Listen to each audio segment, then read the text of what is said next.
Hi, everyone. It is August 27th, and a new high school football season is about to begin this week here in Sonoma County. If you're not familiar, I'm Gus Morris. That is Kienan O'Doherty. We are sports reporters for the Press Democrat, breaking down our preseason rankings for the 2024 high school football season here in Sonoma County. Quick note off the top, we're going to be scaling back a bit of our video presence this year, so we're not going to be doing our PDPreps podcast anymore. And then I think we're also going to be scaling back our 100-yard walk videos as well, just to free us up for doing more, I guess, work kind of around the season and stuff this year. So just a quick note off the top, but we will be doing our breaking down our rankings every week with little video series like this, so you will still be able to see our faces every week. So lucky you guys. Well, Keenan, we're back again. This is year 3 for you, right? Year 4 for me, I think, for in the high school football season around here. Is that correct? Yeah. In the high school, in the fall season, I think so. I think this is my third fall season, year fourth, I think. Something like Yeah. that, yeah. Kind of crazy, but time's been flying. But really exciting season we got coming up this year. Whole new era of football here in the North Bay. Brand new leagues, new realignment, new playoff format. It's going to be an awesome, exciting year. But we're here today just to break down our preseason rankings. We're doing our top 7 again, including our teams from Napa. All of our big names out here from Sonoma County. And Keenan, jumping right in, we're going to start with our bubble teams this year. So we have 3 teams on the bubble. We have our top 7. We'll introduce those kind of in ascending order, starting with 7, going up to 1. But on the bubble this to open the year, we have American Canyon, Maria Carrillo, and Annalee. 3 teams that all made the playoffs last year. American Canyon had I believe they finished 3rd in the VVAL last year. Is that correct? Yep. Yep, and then Maria Carrillo had a pretty solid year last year as well, and then Annalee, I think, also made it to the second round actually, I think Carrillo and Annalee both made it to the second round of the NCS playoffs, and I believe Mary Kinney might have as well, too, if I'm not mistaken. But, 3 teams that, definitely some big pieces to replace, some lots of graduating talent, but still some teams that we think could be in the conversation when it's all said and done this year. Yeah, absolutely, no doubt. It's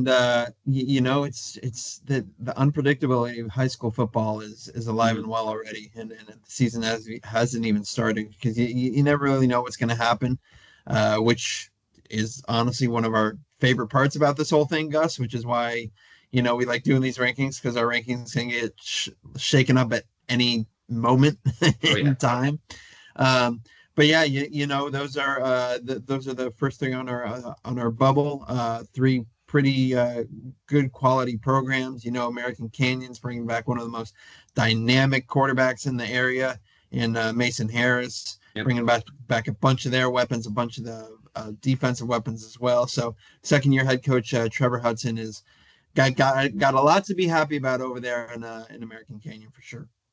No doubt. Well, let's jump right into our top 7 real quick. I think each of us are just going to kind of rattle off a couple points here, but we are going to kind of break a couple of these down. But we're going to move pretty quickly here. But starting in here at number 7, our preseason number 7 team is going to be Vintage, the Crushers out of Napa. Last season finished 5-6. They were second in the VVAL, and they fell in their first round matchup in the NCSD 2 playoffs to Cardinal Newman, who of course went on to finish runner up in the D2 playoffs.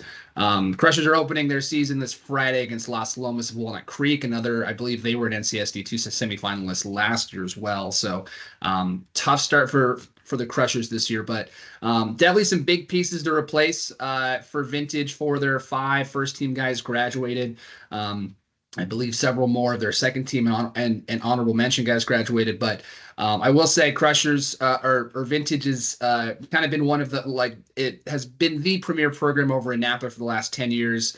Last season, they finishing 5-6. It was their first losing season since 2012.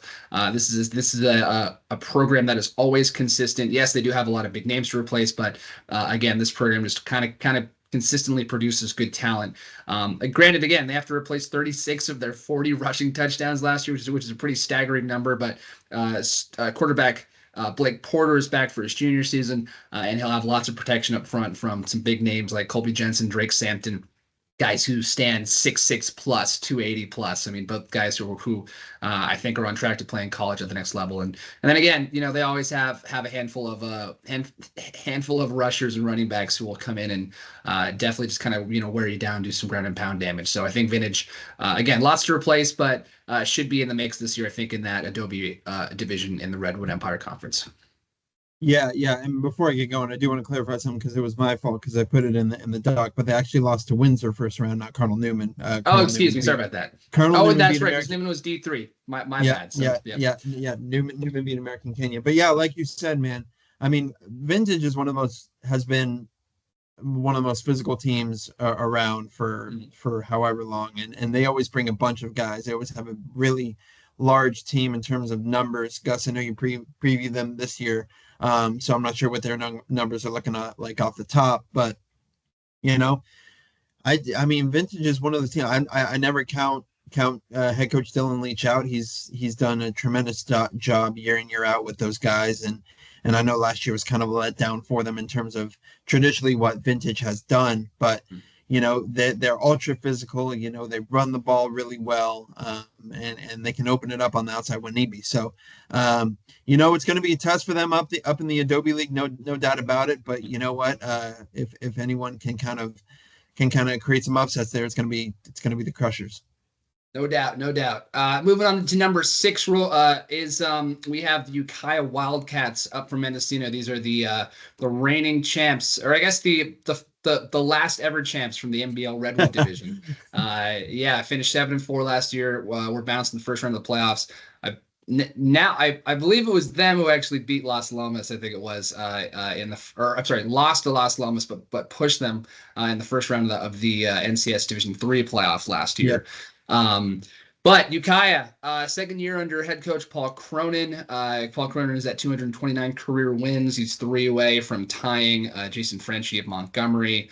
For again, so just a historical mark in county history for sure. But you might kind of look at what Yukay graduated last year and think, they might take a step back this year. They graduated the co-MVP in Shea Parrish, the defensive MVP and the lineman of the year from the NBL Redwood. But I think that Yukay has the potential to be even better this year, and maybe even better than that the year after. But they return, I believe it was 8 or 9 of their 17 all-league players from last year, nearly their entire offensive line, and still have some big names coming back. Amari Phillips Porter, Bo David at quarterback. He kind of was thrown in the mix a bit late last year, and now he has a full offseason to work with Cronin, who's kind of a legendary quarterback whisperer. I think he's going to take a big step this year. And some big guys in the line like Jordan Schwarm, Mike Naja, Marco Behrens, Jasper Gokin, linebacker Caleb Webb. You can kind of just go down the line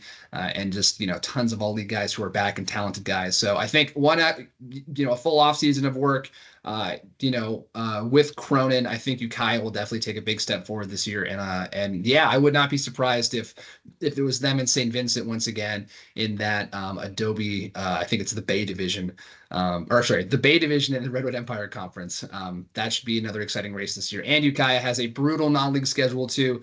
Rancho, San Marin, Chico, we're all, section, I believe quarterfinalists, or if not, I think San Marin and Chico both won section titles last year as well. So anyway, it is going to be a very exciting season for Yukay.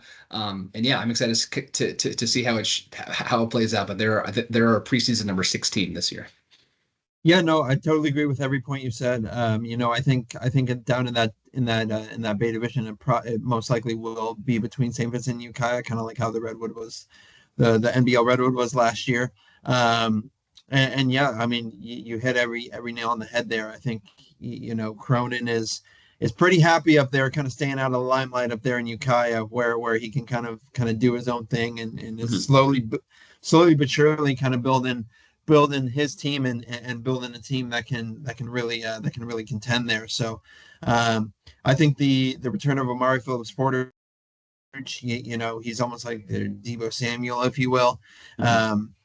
And stuff like that. And Bo David, like you said, back back and is not going to have a full year of experience under his belt. So, yeah, man, Yukay could be pretty scary. I mean, I know they opened the slate with Rancho, which is going to be a big test and big see what you're made of, kind of big telltale of how they're going to be, opening up. I know you're going to that game, but yeah, you guys are going to be good. Speaking of the Cougars, which is our number 5 team here, they were 7-5 last year, third in the NBLO, lost in the second round of the NCS Division II playoffs, but pushed Windsor to the absolute limit. I think it was like 14-7 or something. Speaking about a team, that nobody really knows about because they lost probably one of the most dynamic players in Sonoma County history, right? And Jacob Pruitt, lost Giovanni Ortiz, who had a big year last year on the running back scale, lost a bunch of linemen. Their line is going to be very young this year. Lost linemen like Xavier Uli, guys like that. Their line is certainly going to be very young this year. But the one thing about Rancho that I've seen so far is their defense could be very elite and could be one of the best defenses in the area. They bring almost all their starters back on the defensive side of the ball, starting with Eric Rodriguez, John McClellan, and of course you can't go talking about Rancho without talking about their stud Giovanni Martinez, who could be in line for a breakout year, running back, wide receiver, just complete athlete. And in terms of the quarterback, Wyatt Gregori's coming in, stepping in, lefty, big, strong kid who can run and who can throw when needed. So, Rancho is another team kind of like Yukay. We're going to see what they're made of in the first week here. But yeah, Rancho sits at number 5, Gus. Yeah, no, I think I totally agree with that. I'm very excited for that Rancho Yukay game. I think that is going to be a good litmus test to see kind of where both these teams kind of stack up when it's all said and done. Rancho playing obviously up in the Adobe division. Again, gauntlet of teams that they have to face in league. And yeah, I mean, again, it should be a very fun game up there in Mendocino to kind of open the year. But yeah, I'm excited. I think Rancho is going to be a very, very strong defensive team. But yeah, scoring the ball, we'll see. I think that's going to be the big key to how their season goes this year is, I think they'll be able to hold teams to, keep teams out of the end zone, but can they get in the end zone themselves is going to be the big question, I think. So we will see kind of in that first week there for sure. Moving on here, starting with our heading up into our top 4. We're going small school here for our number 4. We're going St. Vincent, the state Division 6 AA champion last year, coming off their best season in school history, 13-2 overall. Surprisingly enough, they finished second place in league play. They have an epic game against Yukay. I think that was like second to last week of the year. But St. Vincent, again, if they were loaded with talent last year, you could say that, if not more, this year. Again, returning Gabe Casanova's 3,500 yards, 48 total touchdowns as a sophomore, coming back for his junior year, again, looking bigger, stronger, faster, and just the talent around him. I mean, you can just rattle down the list here. It's pretty honestly insane that any school kind of has this amount of talent, but especially for a small Division 7 school like St. Vincent. But yeah, I think again, I think St. Vincent will definitely be in the mix here once again. Not only for a league championship, but also for a section championship.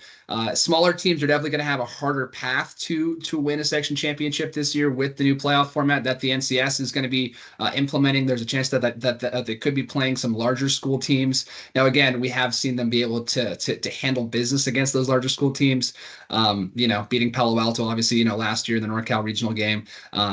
School of 200 versus 2,000, school of 201. So, St. Vincent, again, I think that, yes, they did graduate quite a bit. Again, all these teams kind of graduated a lot, but I think they have plenty of pieces to be very, very competitive and potential for another deep season, though, for the Mustangs.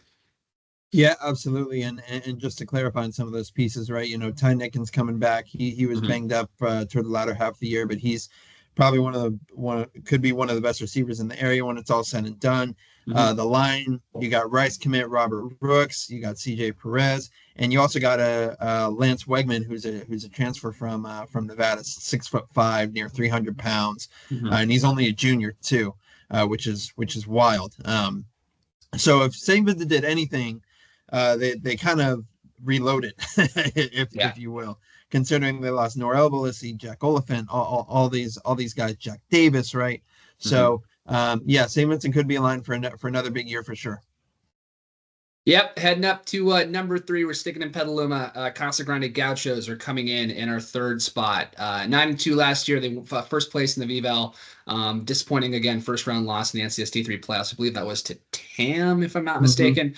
Yeah, and kind of same thing as Rancho and Yukay. We're going to find out pretty quickly what they're made of. They're opening up against Cardinal Newman this weekend or this Friday at 7 p.m. It's going to be our game of the week. Keenan, you will be out there, but yeah, Casa. I think there are kind of like it's funny to say this for our number 3 team, but I think there are quite like definitely some question marks as far as the roster goes. But I think that kind of like vintage Casa is in a place now where they're just kind of a consistently talented program. Again, biggest piece coming back is quarterback Daniel Mercado coming back for his senior year. He was the VVAL MVP last year as a junior. And again, they're going to have to replace quite a few pieces. I mean, Cody Cornelius was a massive piece up front. San Diego State commit up on the line. Again, this is kind of the story with Casa every year, right? Is like their rosters are so deep with seniors that those are kind of all their starters, and then they graduate them, and then this whole new crop of juniors kind of comes in. But again, all these juniors have varsity experience, so they know what to do. They know the system. They know how to play ball. So I'm anticipating kind of like St. Vincent, Casa Grande has just reloaded a lot of these guys that have been in the program for a long time. And yeah, I do fully expect Casa Grande to be one of the top teams in the I believe that's the Valley Division, that second tier division there in the Redwood Conference. So I'm excited to see what Casa does. Definitely some tough games early on as well. Again, they open with Newman. They also play against Rancho and San Marin, so 3 of the 6 Adobe teams. But yeah, I think Casa should be in for a solid year again this year. Yeah, I think so too. And we were just talking about how St. Vincent is reloading, but I mean, Casa does the exact same thing, right? You mentioned losing Cordy Cornelius, but Cornelius injured his foot for a majority of the year last year. Marco Mm-hmm. Novoa, who was a junior last year, stepped in, did really well, so he'll probably anchor that defensive line. You got Enzo Murray at running back, who got a lot of time last year when Zach Herrera and Cade Ray got hurt. Um, so yeah, man, Casa, like you said, vintage is kind of becoming a factory over there on the east side of Petaluma. Mm-hmm. And lots of litmus tests early on, like you said, Rancho San Marin, Cardinal Newman. They also have Balboa in there as well. But that's kind of how they want it, right? So going to be an interesting league race for them. Predict them to be up towards the top there, but yeah, the Gauchos are currently sitting at a number 3 for us. Yep. All right. Coming in here, our last 2 teams, but coming in at number 2, the Windsor Jaguars finished last year 10-2-1. Went to their 3rd straight NCS title game.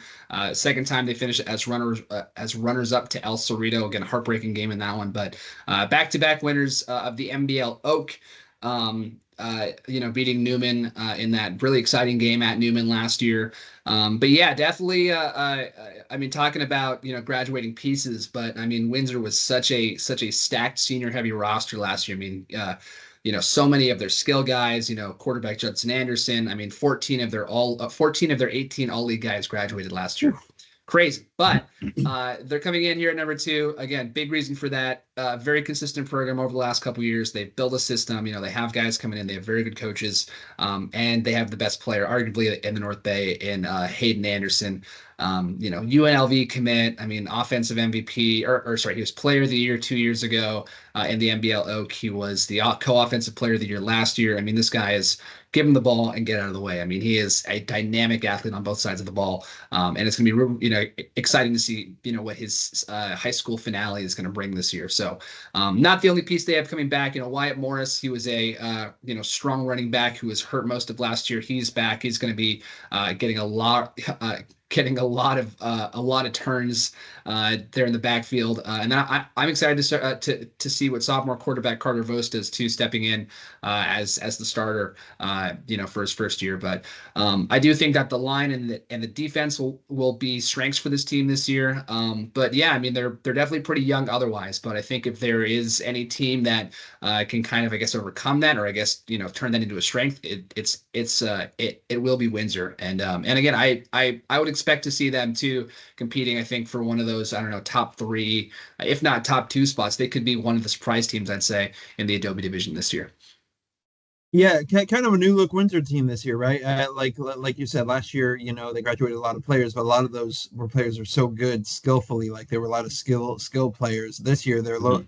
this year they seem to be a little more physical, which plays into to White Morris's strengths as a running back, no doubt. And their line is a bit more physical this year. Um, it's going to be interesting to see how they complement Hayden Anderson on the outside, Mhm. in the passing game for sure, because obviously Hayden's going to garner so much attention. But yeah, man, I don't want to count Windsor out of anything, right? Dean DJ Sexton, excuse me, has done an amazing job over there last couple of years, after taking over for Paul Cronin, who left after 1 year, and he's really kind of built it into his own. And I know he's pretty high on the team. I know you talked to him as well, but Mhm. yeah, it's going to be interesting to see where they stacked up. I think a lot of people have kind of written Windsor off in a way and kind of said, oh, they've lost all these players, they're not going to be as good. But I think some people might be surprised about the Jaguars, Gus. But Totally that agree. leads us into our number one team there, Gus. Coming in at number one, I believe they were also our number one team to start the year last year. It is the Cardinal Newman Cardinals. Finished last season at 11-2 overall. Their two losses were to Windsor and then also to Marin Catholic in the NCS Division III playoff game. Yeah, this is a team that, again, we're talking about all these teams that graduated so much talent. You could say it's kind of the opposite of Newman. Newman brings back so many guys. Most of their defense, obviously, they've graduated Zach Homan. He had, one of the biggest uh, uh, seasons from a production standpoint from a running back in Red Red Empire history, 2,400 yards last year as a senior. Crazy. But this is a team that will be relying once again, I'd say, on its defense and its run game this year. And I'd say they're probably as well suited as anybody in in the area to kind of put together a championship season here. I mean, you look at some of the guys that they have coming back. I mean, you have Oregon State commit Jesse Myers at defensive end. He's been a starter, all 4 years, I believe, on varsity. Their leading tackler, Logan Rodriguez, is back at linebacker. They have some, the Bertoli brothers are back, wide receiver, Jonah Bertoli, who was, I think a first team all league guy last year as a sophomore, and then his brother Devin Bertoli, who was, I believe, a first team guy also as a sophomore at offensive line. And that, again, is just really the tip of the iceberg there, too. So this is a team that's going to be that is stacked with talent. I mean, again, you talk to all these coaches in the area, and they just kind of like go, man, that team is just loaded with guys. So again, we kind of like all these top teams too. We'll see, them be tested pretty early. They're playing Vacaville, I believe, in the second game of the week or second game of the season. Vacaville is a top 15 team in the Sac Joaquin section. They were playing. They're going to be hosting Pleasant Valley, I believe, too, out of Chico. They, I believe, were a Northern Section champion last year. And then again, they have to contend with arguably, I'd say, one of the toughest leagues like in Northern California in the Adobe division. I mean, San Marin, Windsor, Rancho, Vintage, and then of course, the dreaded rival Marin Catholic. A team that has beat them the last 3 years in the NCS championship game, and pretty one-sidedly too, I'd have to say. I mean, Newman's last win against Marin Catholic came back in 2019. When they went on to win the state title. So, could this be the year that they finally get over the Marin Catholic hump? I'd say if.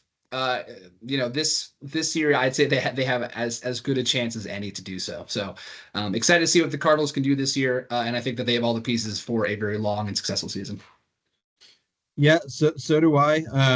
Absolutely. I mean, it's kind of weird to think about, if they had all these young cats and they still made it to the NCS title game last year. I mean, the sky's the limit for them this year, I think.